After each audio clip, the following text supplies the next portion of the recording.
Topic for today is titled The Hidden Danger in Worship Music. Let us pray. Father God, may the words of my mouth be a testimony to your will. In your name I pray. Amen. I'd like to get everybody to participate. So I've got the text on the screen, but if you have a pen and paper, please write the text down. And our key text is found in the book of Colossians chapter 3 and verses 16. And I want the youth to read this for me, please. Let's read together. 2, 3. Let the word of Christ dwell in you richly in all wisdom, teaching and admonishing one another in psalms and hymns and spiritual songs, singing with grace in your heart to the Lord. The question I want to ask to you today is music a gift or a gateway? You see, friends, today we will dive into this topic that really touches us personally and spiritually. You know, friends, let me say this. The role of music in Christian worship and how, if misunderstood or misused, it can open the door for pagan influences in our church. And this is what we're going to be studying tonight, or this morning. Sorry? It's getting there to be afternoon, but this morning. You see, one powerful thing about music that we should understand is this, that it can inspire and it can uplift. You all agree with me? It can. It can heal and it also can comfort you. But friends, let me say this, it can also mislead and it can also confuse. You see, friends, let me specifically say this to you. Music is a precious gift from God. Can I hear an amen to that? Amen. It is a gift from God. Because in heaven, angels sing praises. You see, on earth, saints sing of deliverance. You know, on earth, as I said, the Psalms, in the book of Psalms itself, if you read the book of Psalms, friends, it flows with worship and it flows with lament and thanksgiving and prayer of songs. Yet, friends, like every other thing that is divine, you know, Satan seeks to counterfeit and he seeks to corrupt. He does that. Everything the Lord upholds, Satan always has that. And that's the battle of the great controversy, and we know all about this. Listen to what Ellen White writes in the book of Young People, Messages to Young People. She says, Satan will make music a snare by the way in which it is conducted. You see, friends, let me say this to you. Music is not just melody, but it is a message. Friends, it is not just sound, but it's spiritual substance. You see, today, we will look at 6 areas, if not guided by God, it can become a snare in our worship. 6 points. And I've timed my sermon today, guys. It only takes 40 minutes. It doesn't go for an hour. Okay? So first point is this. Music matters to God. The next point is emotion over truth, paganism in disguise. And number 3, worldly rhythms and styles. We're going to talk about that. And number 4 is performance over ministry. And number 5, compromise for cultural relevance. And number 6 is neglecting the sanctity of worship. These are the 6 points that we will study together. Okay? Let's look at the first point. Music matters to God. You see, friends, let me say this. Music is not entertainment. I want to emphasize that to you. Music is not entertainment, but it's a spiritual expression. Okay? It is a spiritual expression. You see, because according to the Bible, it shows that music was used, okay, to celebrate God's deliverance. If you look in Exodus chapter 15, when the children of Israel came out of Egypt, they celebrated with music.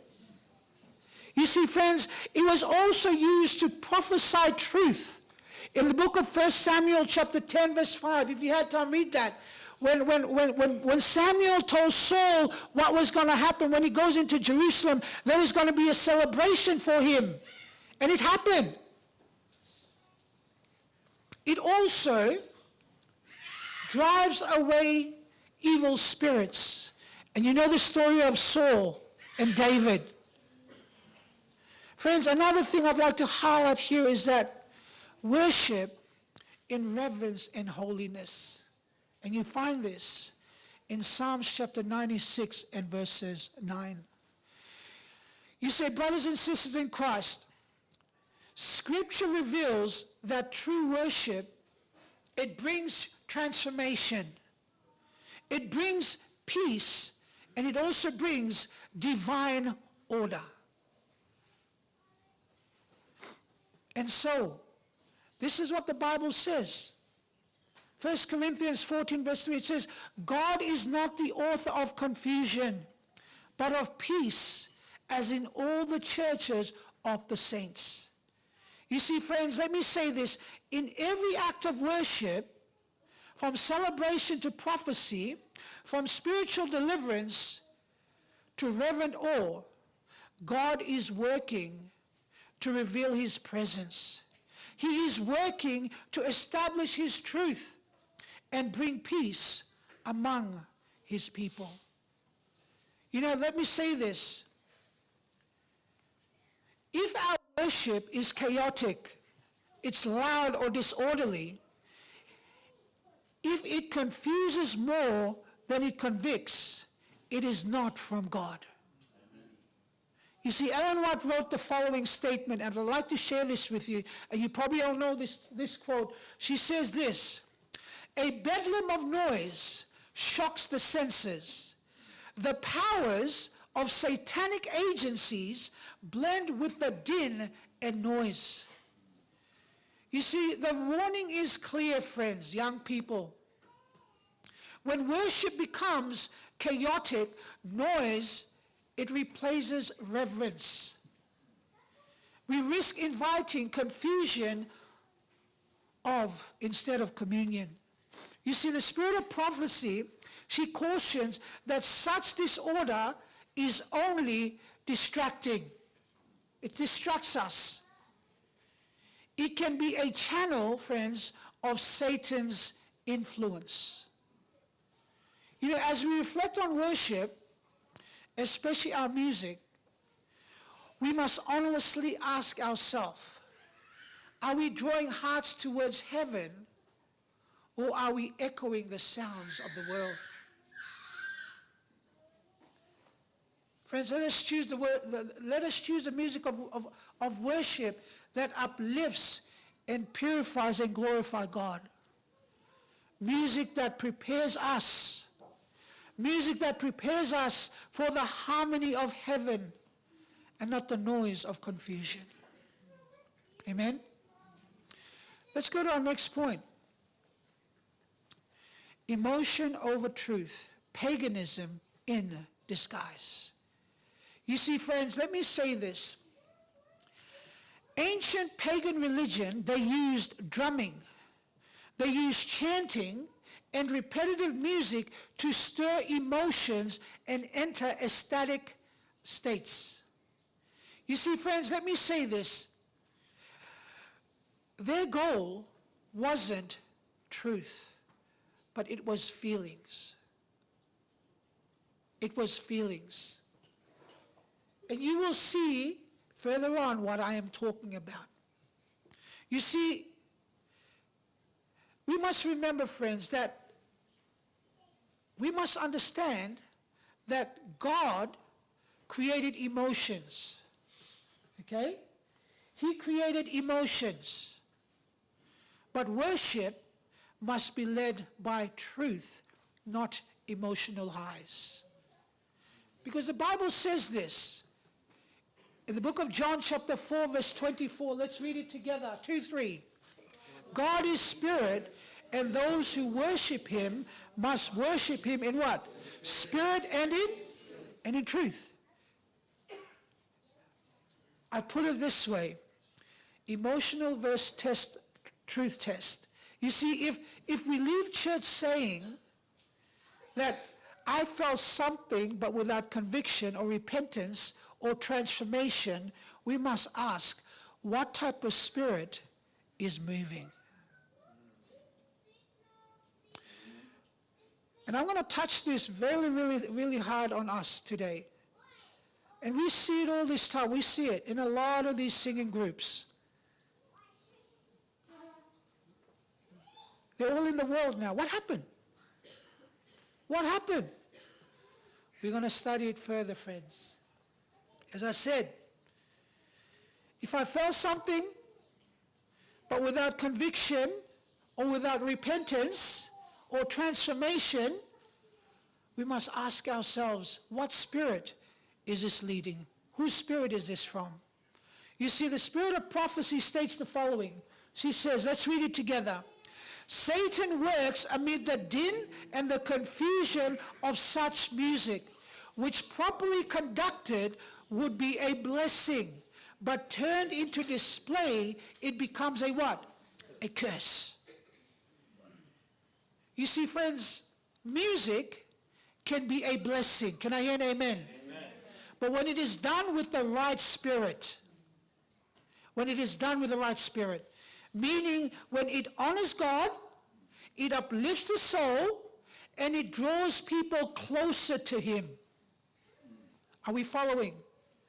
But friends, you know what? Satan, who he normally does, he tries to corrupt good things.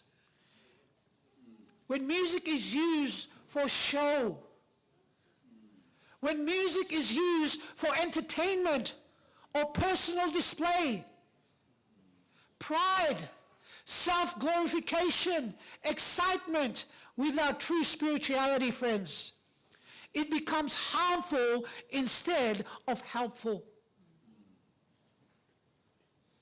We see it, friends. Oh, how did I sing? Oh, was my song nice? Oh, did you see me? Did you hear me? That's the wrong spirit, friends.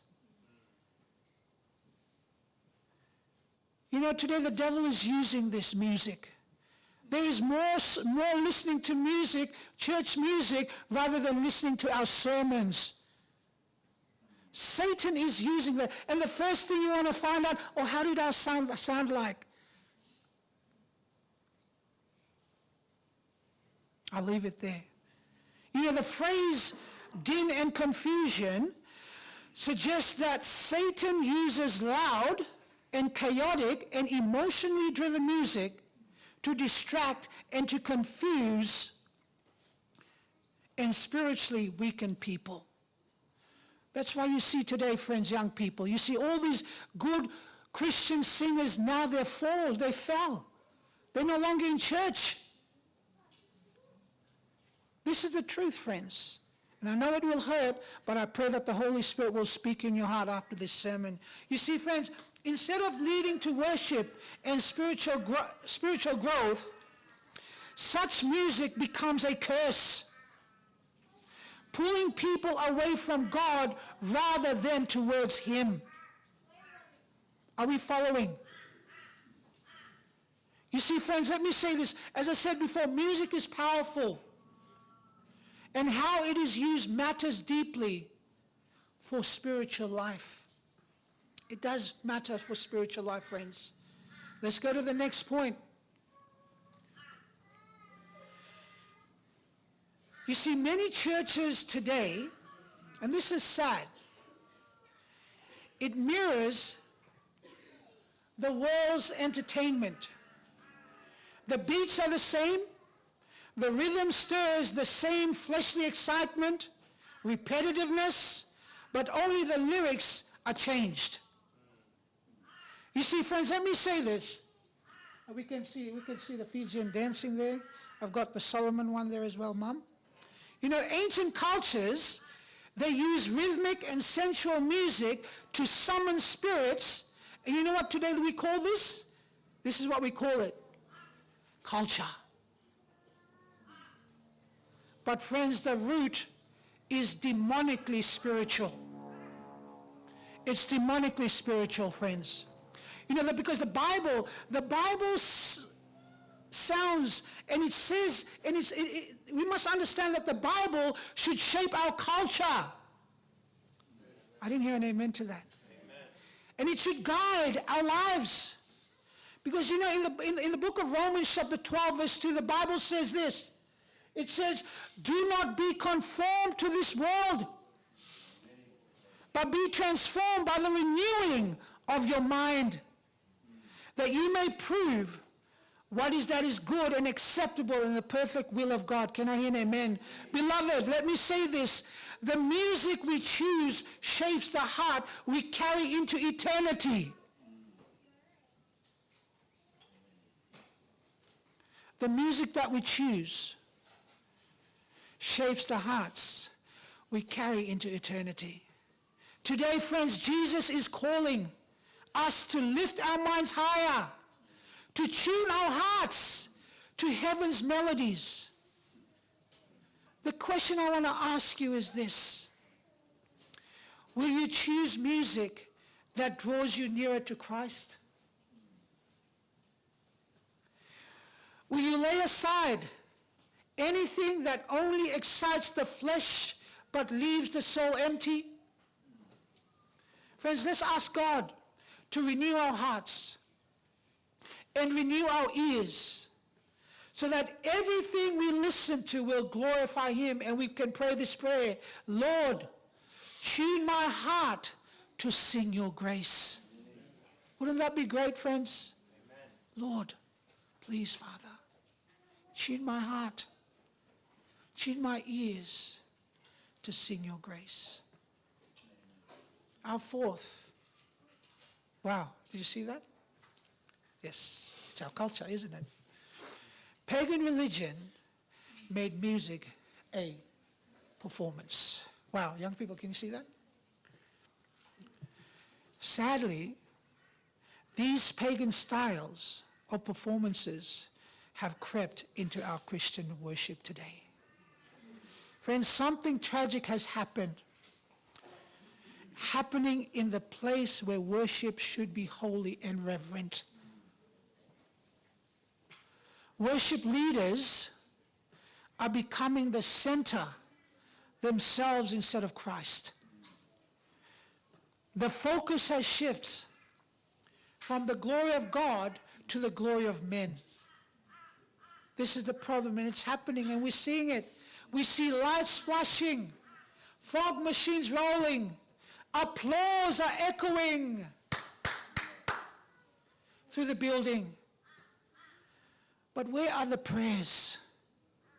Where are the prayers, friends? Where is the humble praise rising like incense to heaven? Where is it? See, friends, the platform once was a place where hearts were broken before the Lord becomes a stage. All singers and singers, instead of being servants pointing to Jesus, they become stars chasing spotlight.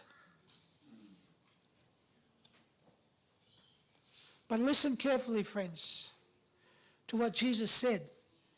I was amazed when I read this. Look at this. What does Jesus say? Take heed that you do not what? Do your charitable deeds before men to be what? Seen by them. Otherwise, you have no reward from your Father in heaven. Beloved, let me say this. True worship is not about being seen by men. True worship is when Christ is lifted up. Can I hear an amen? When his presence is so real that every heart bow down before him, not before the talent or the production. We must understand that, friends. Let's return to worship that brings joy to the heart of God, not just excitement for the crowd. Are you following? Amen. Thank you. Praise God. Friends, true worship is not a stage for our talents. True worship is the throne of our King. It is. We don't come and sing up here to show ourselves. No, friends. This is the throne of the King. This is the throne of the King.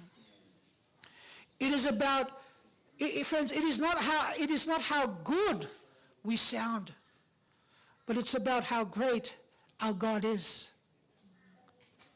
Let every song, let every words, let every note lift up Jesus and not ourselves.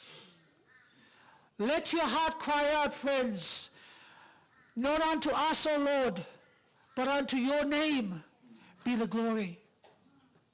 Let worship not be seen by men, but be embraced by heaven. Be embraced by heaven, young people, friends. Which goes to our next point, which is compromise for cultural relevance. You see, friends, sadly, I shouldn't say some churches, but nearly most churches today, they say, let's use the worldly music to reach the world. And this is fact. Let's try to use our people, young people, by bringing in world, you know. But Jesus did not conform to the world, friends. He called it out. Listen to what Ellen White says. She says the following: almost imperceptibly, the custom of heathenism found their way into the Christian church. You see, friends, let me say this. What may appear harmless on the surface, like exciting rhythms or performance-based worship, can slowly erode the sacredness of our connection with God. Friends, the spirit of prophecy warns us of the subtle shift, and Bible echoes this danger with a solemn warning. Listen to 1 Corinthians. The Bible says, you cannot what?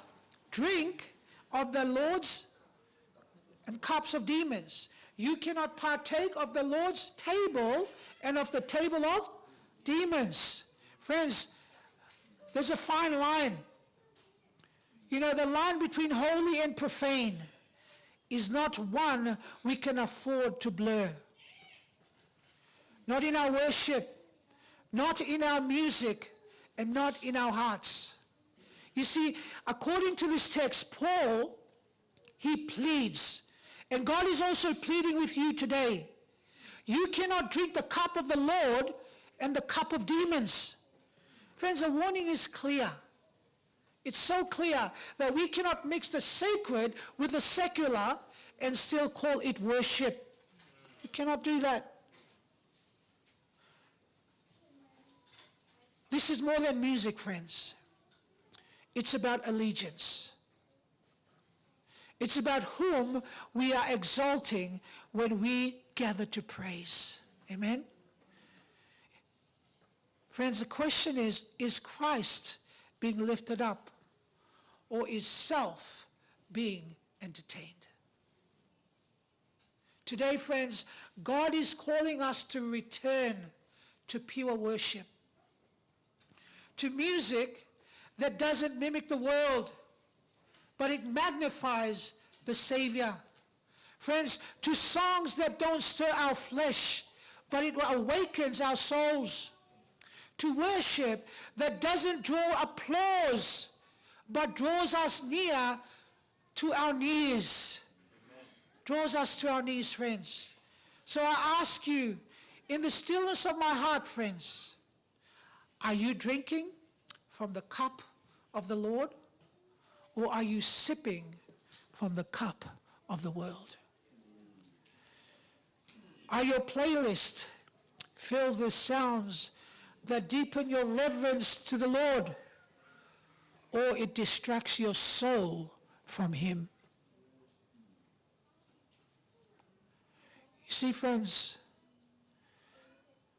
for what Christ has done for us on the cross of Calvary, He deserves better than borrowed beats and shallow lyrics. He deserves worship that is sincere. He deserves worship that is sacred. Friends, He deserves worship that is Spirit-led. Friends, if you hear God's voice today, don't harden your heart.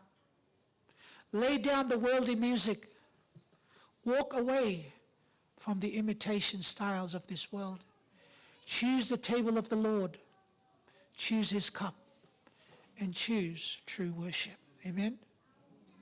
Which brings me to my final subject, neglecting the sanctity of worship. You see, friends, let me say this. Music is not background noise for or entertainment, but it is holy. I'll say it again.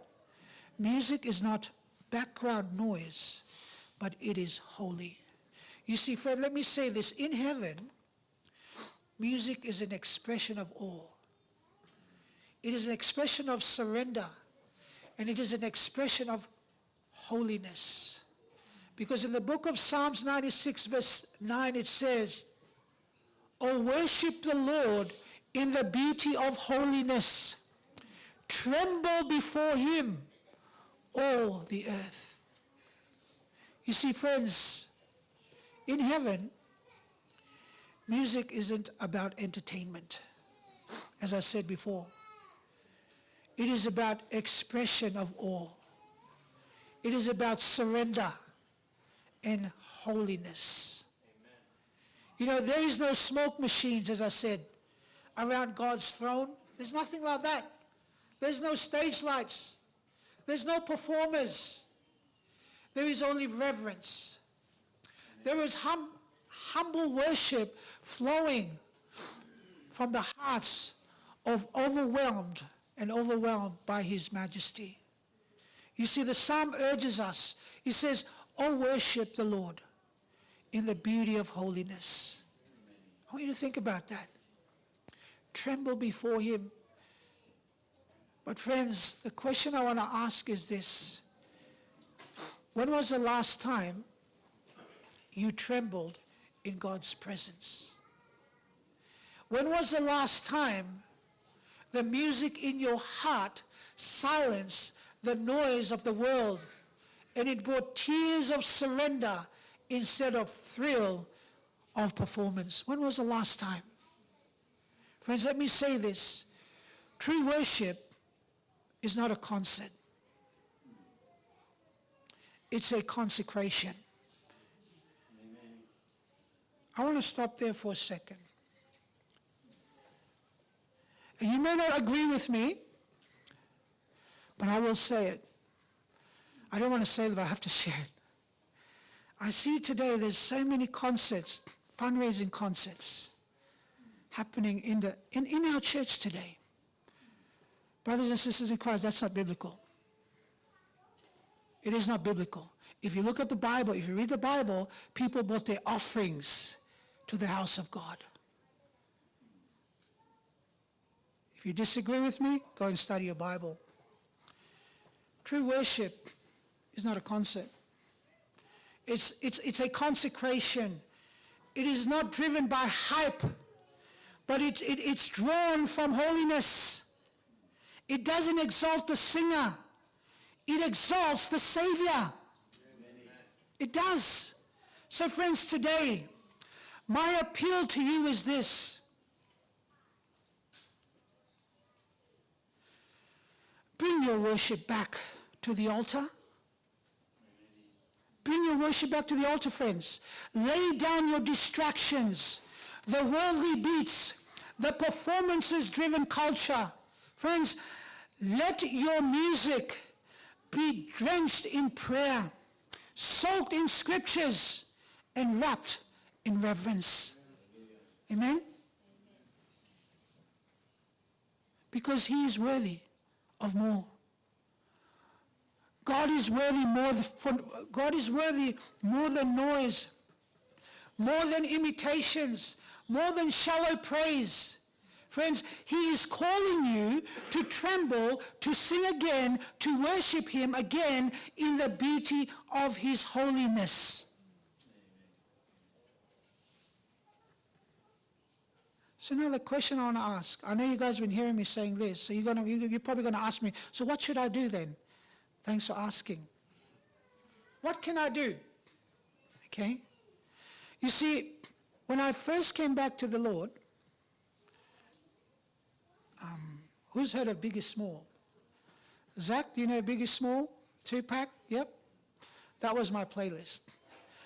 When I committed my life to God, this was a text that I committed my life to in.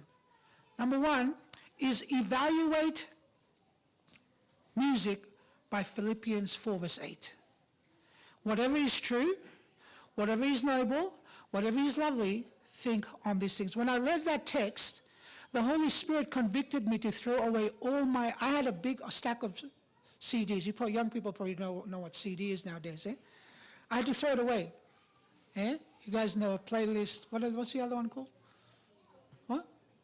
Yeah, the one you just download online. I forgot the name, but Spotify, that's the one. But yeah, I had a whole pack of it. I threw it away after I read this text. You see, friends, before we listen or share a song, we should ask, does it reflect purity? Does it reflect beauty or moral excellence? Does it reflect that? Music should lead us to higher and holier thoughts, not lower worldly ones.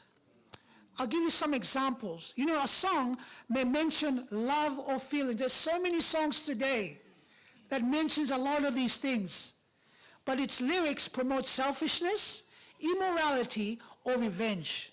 And it doesn't pass Philippians 4:8 test. You see, on the other hand, a hymn like "It Is Well With My Soul." It is well with my soul. It uplifts the heart. It reflects peace and trust in God. Amen? Qualities that aligns with this verse. Do you get what I mean? Can I hear an amen to that? Amen. All right, next point. We're nearly there. Give me 5 minutes. Let music teach truth, not entertainment. Colossians chapter 3, verses 16. Let the word of Christ, this is our key text, dwell in you richly, teaching and admonishing one another in psalms and hymns. You see, friends, music is a tool for teaching spiritual growth, not just something to enjoy.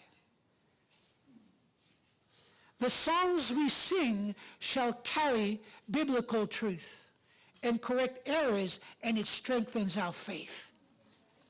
You see, singing "Great is Thy Faithfulness," it teaches about God's unchanging nature.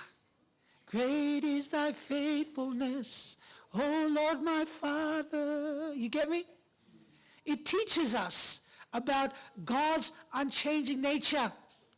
But a song that only repeats emotional phrases with no doctrinal contents may entertain but fail to teach. You got me? Amen. Thank you. Praise God. Educate your family. Teach children how music shapes character. You see, what our children listen to will influence their thinking, values, and their behavior. This is one thing that's stopping a lot of our young people of being interested in Christ. because they're listening to this. Every time I see young people at school, earplugs, earplugs. What music are you listening to? You know what I'm talking about, young people. Parents must intentionally guide them to understand the power of music and help them develop godly taste. Hymns. Play hymns at home, friends. Young people, try that. Change your playlists. You know, a parent who helps their child understand why a secular pop song glorifies rebellion isn't appropriate is not a controlling parent. Parents, it's good for you to listen to your kids' playlists. Your parents aren't controlling. They are shaping your character. You see, replacing it with Jesus loves me to modern scripture songs build spiritual foundations early. Pray for discernment. This is very important, friends. You see, friends, not every song with Jesus honors Christ. Just because a song mentions Jesus or has Christian label doesn't mean it's spiritually sound. Okay? Some songs, they carry worldly rhythms, values, and confusion. We must ask the Holy Spirit for wisdom. Lord, is this song I'm listening to a song that you want me to listen to? The Spirit will talk to you. If he says no, turn it off, delete it.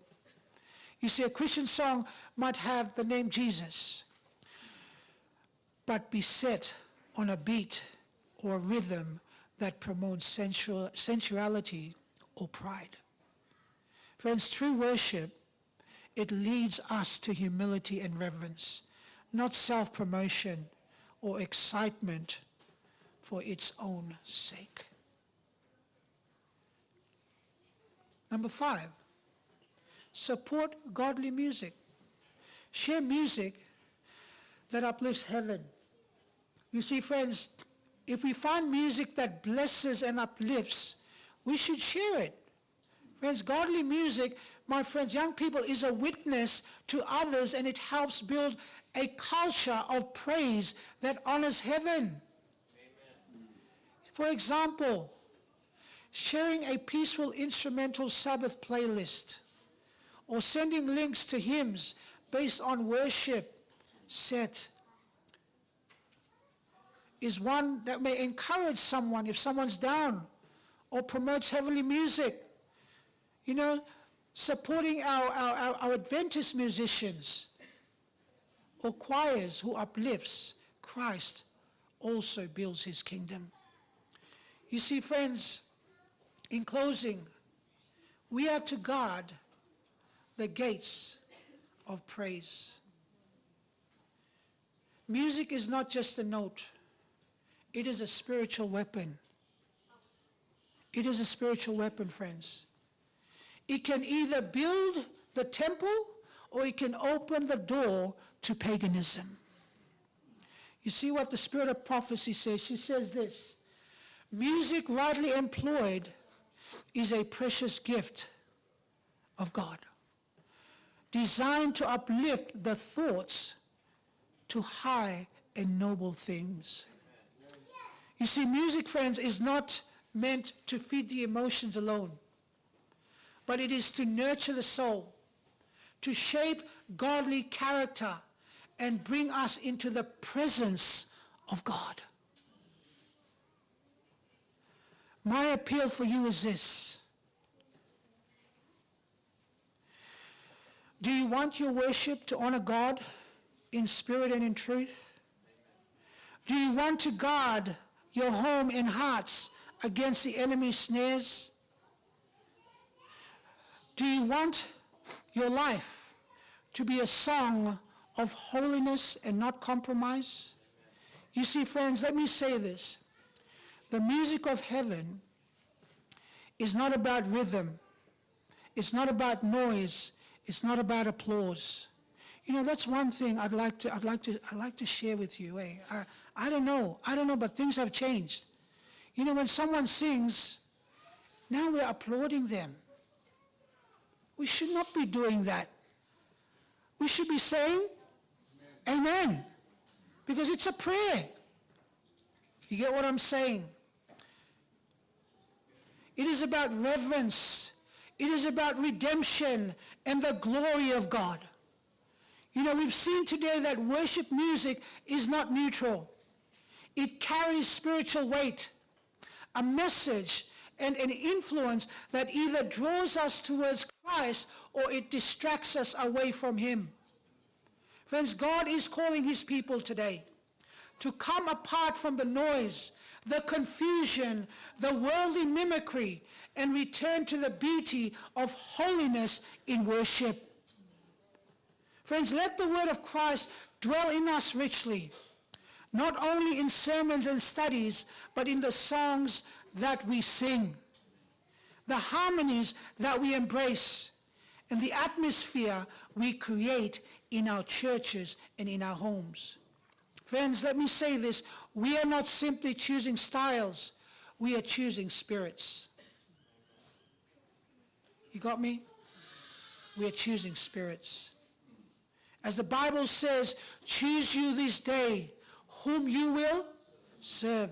You see, we will honor God with a music that reflects his character, which is pure, which is reverent, which is Christ-centered, or will we entertain ourselves with melodies that numbs the soul, it clouds the convictions, and offers us power, no power to transform? Which music will you choose? Friends, because we must never forget this, that Lucifer was once a choir master in heaven. He's known as the power, he knows the power of music.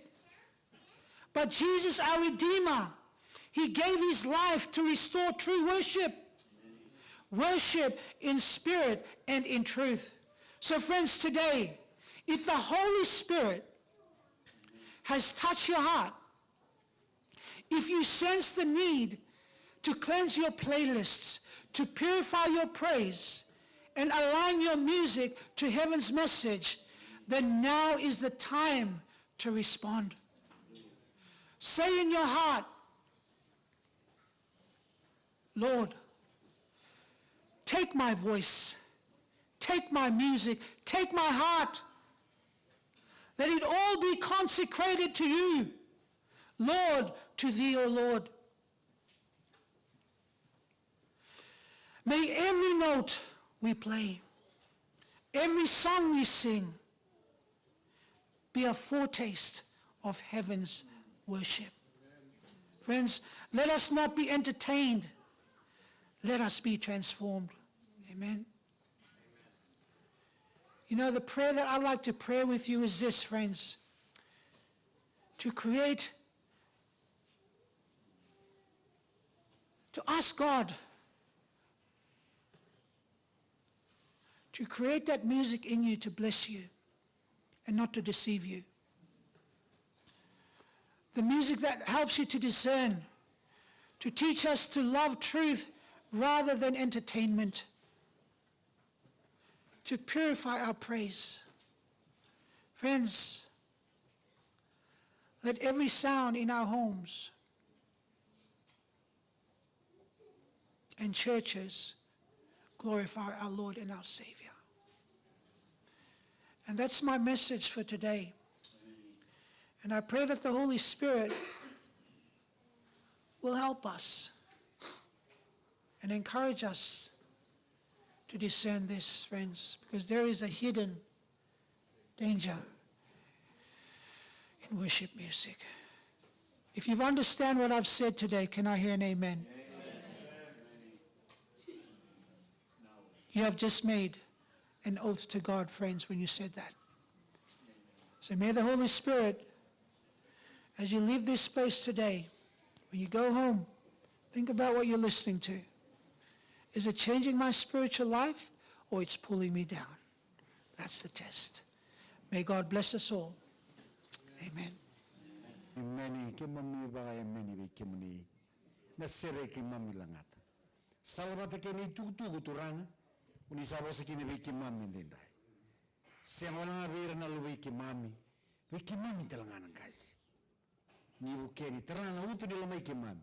Moni rokobi, moni bakalengi, even in songs and music, Lord. For those of us maybe lack this talent, please, I plead, help us to start glorifying your name, Lord. In heaven, heaven is a place of praise and worship. For those who are dreaming to be there one day,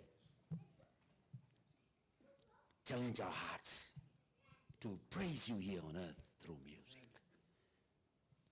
Wamimina wanum ni tamanta, ni tutuku, ni sa taleko me ni sigla ni ko me bosa wikima. Ni ba kalungan tangan ng bula no naman tubale. Nondo ministry ba wewetini, ni ba kalungan tangan aklo. Ni ba skoy kima minum ni ba kadin. Mi kemin ba langi kemin ito nga so wala nga. Not only on Sabbath, but every day because your coming is soon. This is our humble prayer. In Jesus' name we pray.